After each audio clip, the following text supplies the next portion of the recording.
हर साल 10 नवंबर को विश्व टीकाकरण दिवस मनाया जाता है और संक्रामक रोगों से बचाव और लोगों के स्वास्थ्य की रक्षा में टीकों की महत्वपूर्ण भूमिका के बारे में जागरूकता बढ़ाने के लिए और टीकाकरण द्वारा किसी व्यक्ति की प्रतिरक्षा प्रणाली को प्रभावी करने के लिए टीका लगाकर उसे संक्रामक रोगों के विरुद्ध प्रतिरोधी बनाया जाता है।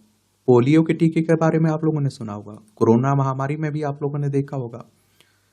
तो इस तरह का कोई दिवस मनाया जाता है तो उसके बारे में एक सामान्य जानकारी जरूर रखा करिएगा और इनसे आपके एग्जाम में क्वेश्चंस पूछ लिए जाते हैं। और मैं इसीलिए तो कहता हूं कि आप लोग जिस भी एग्जाम की तैयारी कर रहे हैं उसके पुराने क्वेश्चंस पेपर और सिलेबस उठाकर जरूर देख लिया करिएगा।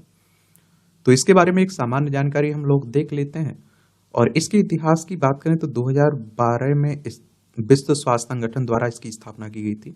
इसका महत्व WHO की विस्तारित टीकाकरण कार्यक्रम की वर्षगांठ को मनाने हेतु इसकी शुरुआत 1974 में हुई थी।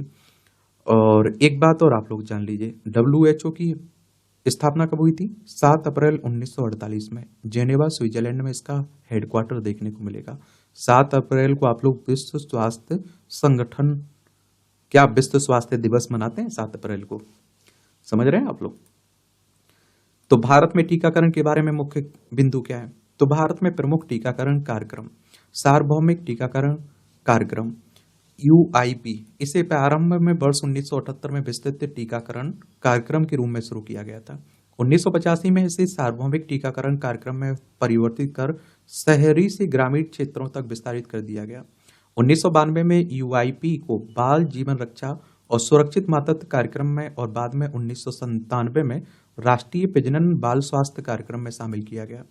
2005 से राष्ट्रीय ग्रामीण स्वास्थ्य मिशन के तहत UIP भारत के सार्वजनिक स्वास्थ्य प्रयासों का एक केंद्रीय घटक बन गया, जो देश के दूर दराज के हिस्सों में भी हर बच्चे तक पहुंच सुनिश्चित करने पर ध्यान केंद्रित करता है।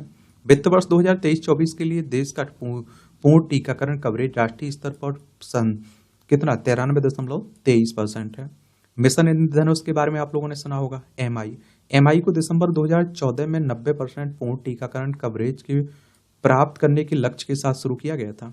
मिशन इंद्रधनुष विशेष रूप से कम टीकाकरण दर वाले क्षेत्रों पर ध्यान केंद्रित करता है, जिसमें दुर्गम क्षेत्र, ऐसे समुदाय शामिल हैं जहां बच्चों को या तो टीका नहीं लगाया गया या फिर आंशिक रूप से आप देखिए टीका लगाया गया। यूबिन के बारे में सुना होगा, किसी भी समय पहुंच और किसी भी जगह टीकाकरण की सुविधा देता है, जो प्राप्तकर्ताओं के अनुकूल समय अवधि का विकल्प प्रदान करता है।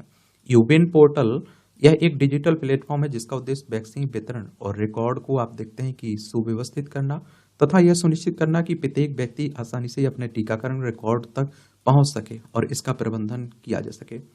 प्लेटफॉर्म एक सार्वभौमिक QR आधारित टीकाकरण प्रमाण पत्र भी तैयार करता है और अपने लिए आयुष्मान भारत स्वास्थ्य खाता आभा ID बनाने का विकल्प भी प्रदान करता है। और इसकी देखिए सार्वजनिक स्वास्थ्य की उपलब्धियां क्या रही हैं, इन्हें भी जान लीजिए आप लोग। तो कोविड-19 टीकाकरण, तो इसमें आप देखिए 16 जनवरी 2021 से 6 जनवरी 2023 के बीच भारत ने 220 करोड़ से अधिक खुराकें दी हैं, जिनमें 97% पात्र नागरिकों को कम से कम एक खुराक, 90% को दोनों खुराकें दी गई। पोलियो उन्मूलन, तो भारत को मार्च 2014 में आधिकारिक तौर पर पोलियो मुक्त प्रमाणित किया गया। मातृ एवं नवजात टेटनस, तो भारत ने दिसंबर 2015 के वैश्विक लक्ष्य से काफी पहले अप्रैल 2015 में आप देखिए मातृ एवं नवजात टेटनस को समाप्त कर दिया। यूज मुक्त, तो भारत विश्व स्वास्थ्य संगठन द्वारा आधिकारिक तौर पर यूज मुक्त के रूप में मान्यता प्राप्त करने वाला पहला देश है। यूज एक दीर्घकालिक जीवाणु संक्रमण है जो त्वचा, हड्डी और उपास्थि को प्रभावित करता है। चेचक, तो भारत में चेचक का उन्मूलन वर्ष 1977 में कर दिया गया था। कुष्ठ रोग को 2005 में समाप्त कर दिया गया था। कालाजार, भारत सार्वजनिक स्वास्थ्य समस्या के रूप में कालाजार के उन्मूलन के करीब है। भारत ने क्रमागत 2 वर्षों तक विश्व स्वास्थ्य संगठन के प्रमाणन मानदंड हासिल किए तथा प्रमाणन के लिए अर्हता प्राप्त करने हेतु उसे एक और वर्ष तक इस स्तर को बनाए रखना होगा। और देखिए ये भी कुछ पॉइंट याद रखिएगा। और UIP के अंतर्गत 12 टीका निवारणीय रोगों के विरुद्ध निःशुल्क टीका प्रदान किया जाता है।